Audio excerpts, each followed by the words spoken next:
Mega love shout out. Good evening mga kakapsat. Nako po, Mike Defensor. Umaangal na mga kakapsat, umiiyak. Nagmamakaawa, bakit?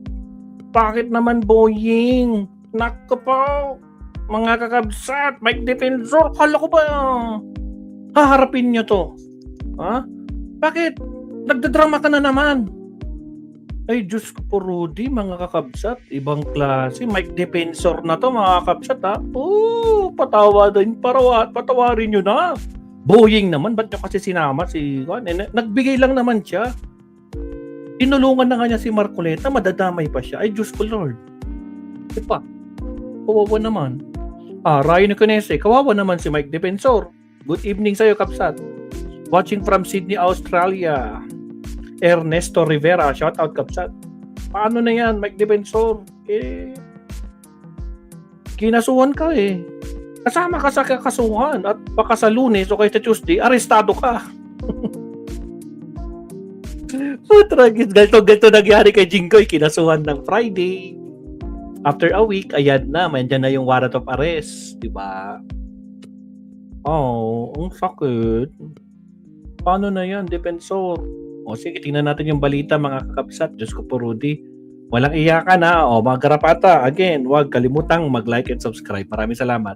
Ito na nga mga kapsat, no? Ex-representative, ex-congressman, ha? Mike Defensor question the legal basis daw of plunder case filed versus him and Senator Marcoleta before Sandigang Bayan. Bakit naman ganoon? Grabe naman kayo, former lawmaker. Defensor question the legal basis of plunder case filed against him and Senator Marcoleta before the Sandigang Bayan on Friday, July 3, arguing that the allegations involved campaign donations and not stolen government funds. Hindi naman niya ninakaw sa government. Ako na ngayong tumulong.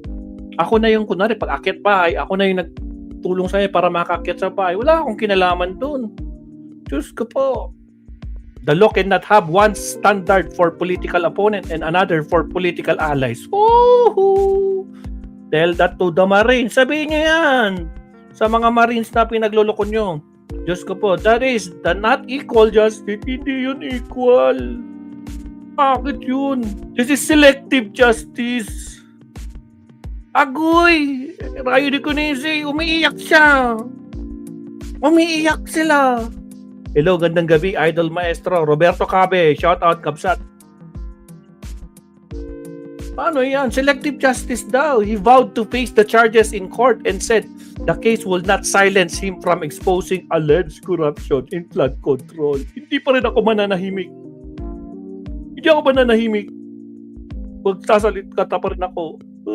Pero bakit yung ginawa sa akin to? Putan na natin yung sinabi ni Mike Defensor, mga Kabsat. Ito.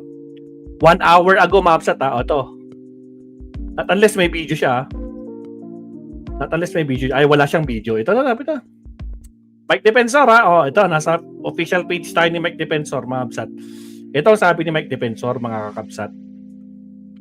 Pinag-plunder, question mark, 247. Secretary of Special Assistant to the President daw. Ito si Lagmad, Sino to? Tapos yung 30 million daw galing sa General Manager ng PCSO.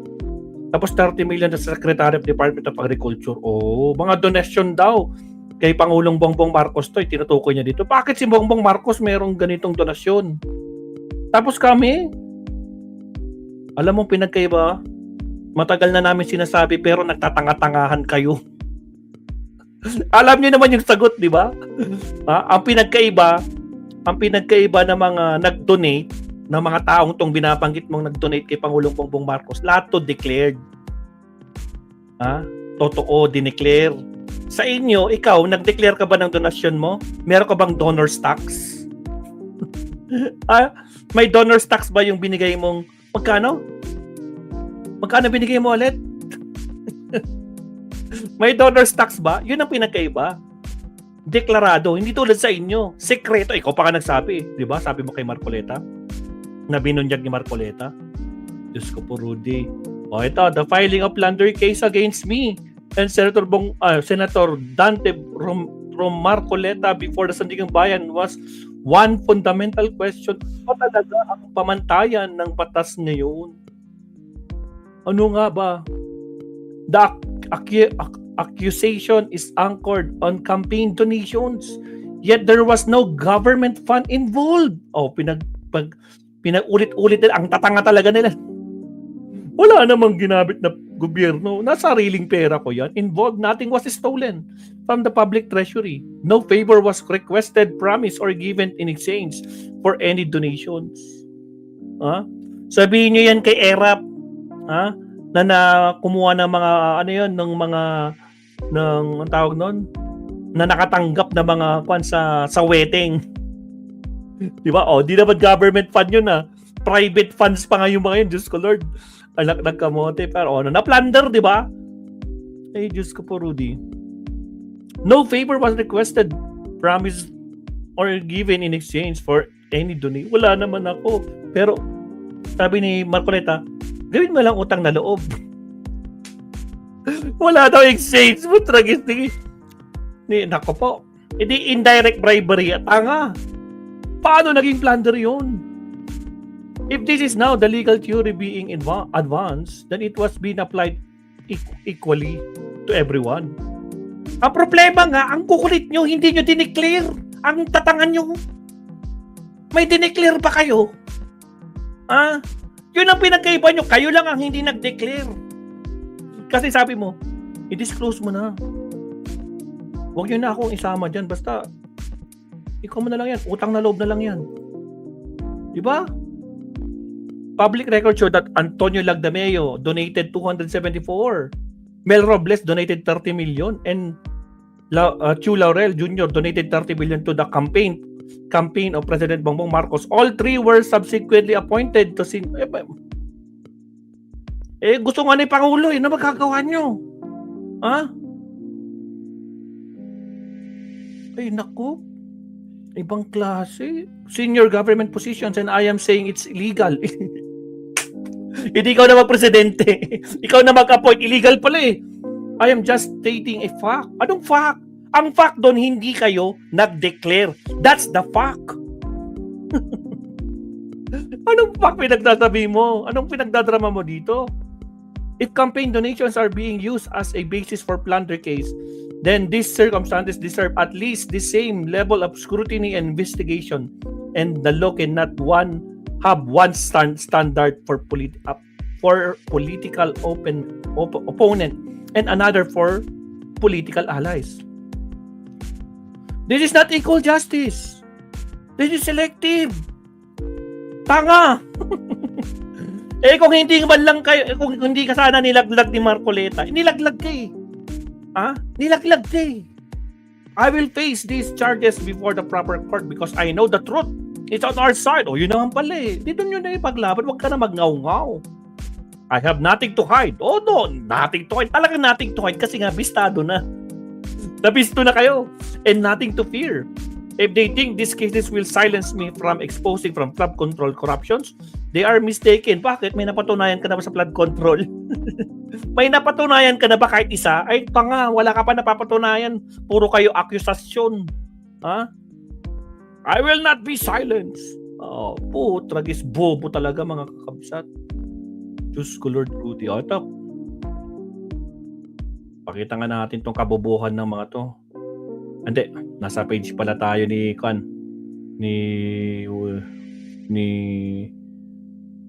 pangalan nito Marcoleta. Ito, nag-file sila kanina, mabsat.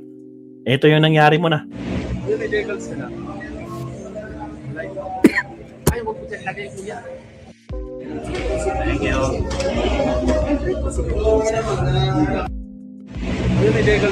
Yan, ay file na kanina kay Marcoleta.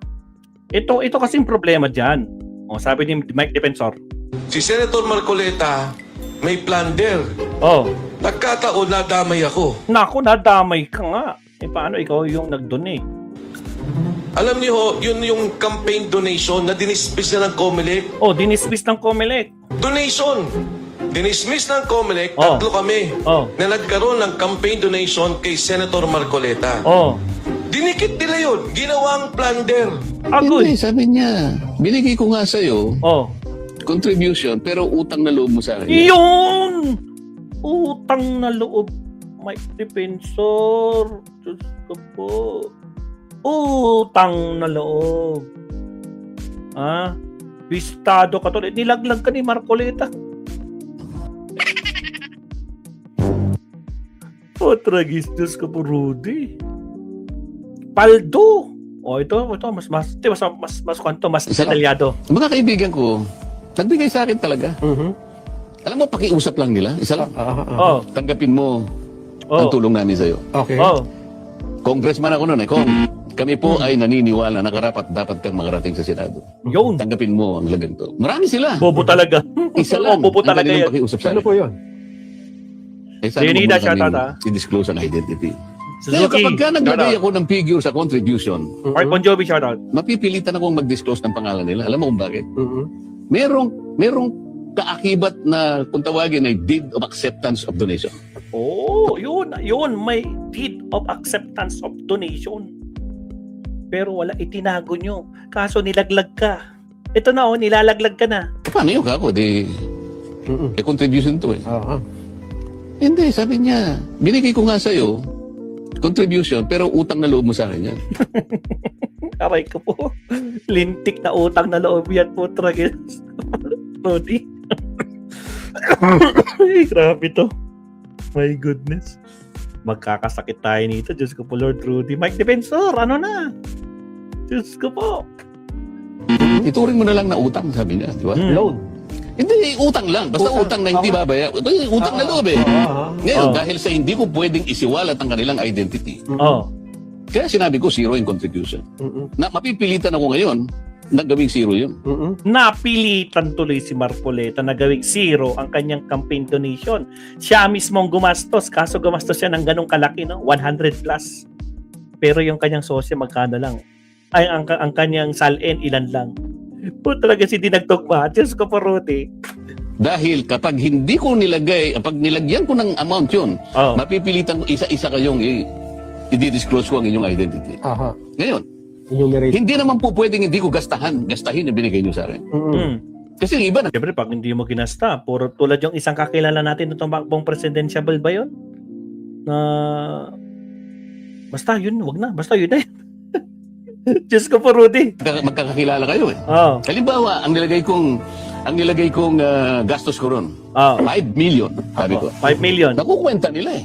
Aha. Ba, tinago ni Kong Dante. Mhm. Tingnan mo nga naman ang buhay yan. Nanalo na, kumita pa. Yun. Eh, yung isa nga dyan, talo na, kumita pa. Ay, ko po. Talo na nga, kumita pa. Diyos ko po, Rudy. My goodness. Ayoko naman yun, kasi pinagtiwala nila sa akin. At saka Kailangan gastahin ko yun. kailangan talagang expense. Hindi Tama. pwedeng Gastusin mo talaga yun. Kailangan gastusin. Kampanya yun eh. hindi ko gastahin sapagkat binigay nila sa akin. Yun. Sapagkat gusto nilang manalo ako. Yun, nanalo Nagtiwala ka. sila sa akin. Pinagtiwalaan nila ako. Yun. Palakpakan at nilaglag ka ni Marcoleta Defensor. O di ba? Swak na swak. Kaya wag ka nang magtampo dyan. Magtampo ka kay Marcoleta. Siya na ngayon tinulungan mo. Siya pa naglaglag sa'yo. Tuloy dawit ka. Patragis, Diyos ko po, Lord. Paktay tayo niyan. Naku po, Marcoleta. Paano ba yan? Defensor. Kawawa ka naman. Huwag ka na magdrama. Ha? Di bali magkasama naman kayo ni Marcoleta. Okay lang yun. Ano? Third division? Kayang-kaya nyo yan. Ha? Utrak is Sir Leonardo. Nako po si Marcoleta. Ay, si Defensor umiiyak. Umiiyak. Bakit daw sinama siya? Bakit daw kinasuhan siya? Eh, tumulong lang naman siya. Diba? Diyos ko po, Rudy. Eh, may utang na loob na nga eh. Bakit ganun? Grabe naman kayo. Huwag naman sanang ganyan. Ha? Nasasaktan. Pero sabi ni Ping Lacson, Pero nakakatawa, Mr. President, ay wala nang mas lilinaw pa sa sariling pag-amin ni Senator Marcoleta. Tumanggap siya ng pera para magkaroon siya ng utang na loob sa mga taong yon. agoy. Isang maliwanag na admission against interest Sabi nga ng mga abogado. Flashback. Nelson, alam mo, Nalo ko mga na. kaibigan ko, nagbigay sa akin talaga. Wow. Alam mo, pakiusap lang nila. Isa Ano lang, yun? Ano yun? tanggapin mo ang tulong namin sa'yo. Okay. Congressman ako noon, Kong. Kami po ay naniniwala na karapat dapat kang makarating sa Senado. Tanggapin mo ang ganito. Marami sila. Isa lang ang kanilang pakiusap sa akin. Tumulong na, makukulong pa. Sana wag mo na kaming i-disclose ang identity. Ngayon, kapag ka naglagay ako ng figure sa contribution, Bali, Sarah Carl, Lena, shout out. mapipilitan akong mag-disclose ng pangalan nila. Alam mo kung bakit? Merong kaakibat na kung tawagin ay deed of acceptance of donation. Paano yun ako? Contribution to eh. Hindi, sabi niya, binigay ko nga sa'yo contribution, pero utang na loob mo sa akin yan. Pero utang na loob mo sa akin yan. Pero utang na loob mo sa akin yan. Pero utang na loob mo sa akin yan. Ituring mo na lang na utang, sabi niya, di ba? Loan. Oh. Bilang isang abogado, dapat alam ni Senator Marcoleta na dahil dito ay shoot siya sa balde. Shoot sa kasong balde. indirect bribery.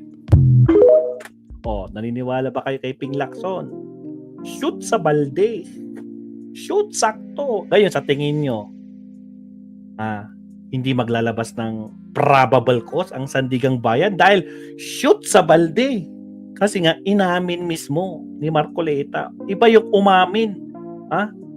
Umamin sa pagsisinungaling na hindi niya dineklara. Yun ang pinagkaiba ninyong lahat. Yung mga ibang kandidato, dineclare nila. Nag-declare sila.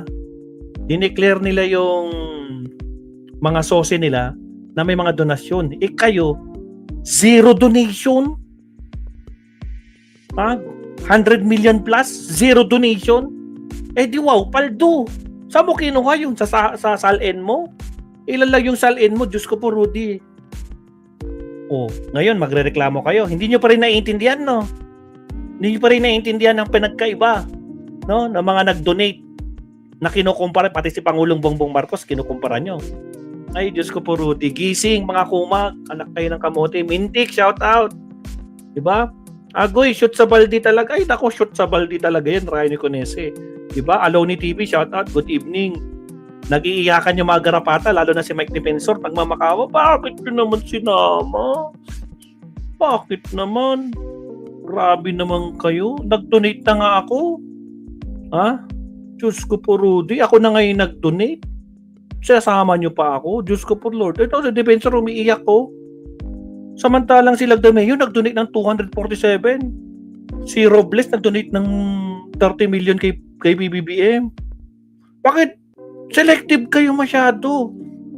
Ang problema, itong mga tong pinaglalabas mo, nag-declare. Deklarado yan sa sose ni Pangulong Bongbong Marcos. Ikaw. Nag-declare ka ba ng donation mo, tax mo? Tragis Diyos ko po, Lord. Wala talaga. Bobo talaga, oo. Ngayon, damay-damay na. Ganoon talaga, laglagan na. Kaawayin mo talaga si Marcoleta. Grabe ka naman. Senator ka na. Tinulungan na nga kita eh. Ako pa. Dawit pa ako sa kaso. Diyos ko po, Rudy. Yan ang problema pag hindi nagsasabi ng totoo. Diba? Nahuhuli sa sariling bunganga. Nadulas. Dahil sa kanyang programang nadulas siya. Napaamin. Putragis, ay shit. Alaglag na, paktay. Nakalimutan, nakalive. parang Inday Sara din, no? Parang Inday Sara na nakalimutan niya, naka-live siya at nakikita ng buong mundo yung ginagawa niya ng Zoom meeting noon, di ba? Na nagwala siya, na sinabi niya, na kausap niya na yung assassin. So, gawin mo kay Bongbong Marcos pag ibang klase. Nakalimutan nila. Yan ang problema sa mga garapata ng mga DDS. Wala kasi utak, mahina. Ngaw-ngaw ng ngaw-ngaw. Hindi nila naiisip yung pinagsasabi nila. Hindi nila alam. Nakikita sila ng mukha publiko. Diyos ko po. Shoot talaga! Shoot na shoot! Sir Leonardo, Diyos ko po, Rudy. Walang ligtas. Shoot na shoot. Kamote ka pala talaga eh. Diyos ko, Lord. Alam mo nang ang... Ano sabi ni Sir? Alam mong abogado ka pa. Abogado ba talaga to? Ay, tanga nga. Agay, sapso ka may Rudy. Na-shoot ka tuloy sa baga. Ay, faktay tayo dyan. Abogado pala to. Oh. Mas nakakahiya yun. Abogado ka pa. Ay, Diyos ko po. Abogado ba talaga, Sir Leonardo? Teka nga. Teka lang ha. Parang di ako naniniwala eh. Wait lang ha. Pasensya na, Sir Leonardo ha. Alamin natin kay kaibigan natin. Is Mike Defensor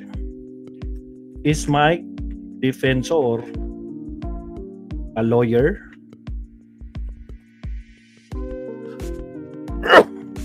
Is Mike Defensor?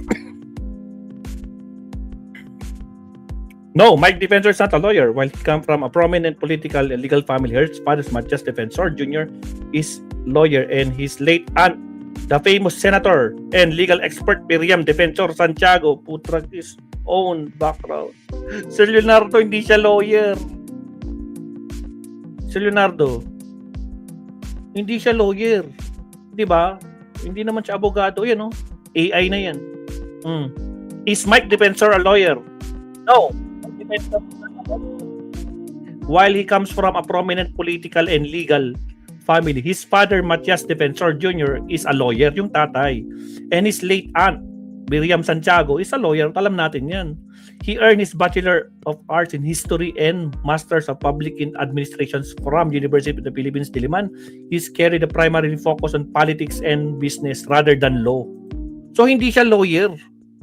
Ay, si Marcoleta ba ang tinutukoy mo? Akala, si ang lawyer, si Defensor kasi topic natin, Sir Leonardo, akala ko ito. Pero anyway, okay? Okay lang yan. So, yun na.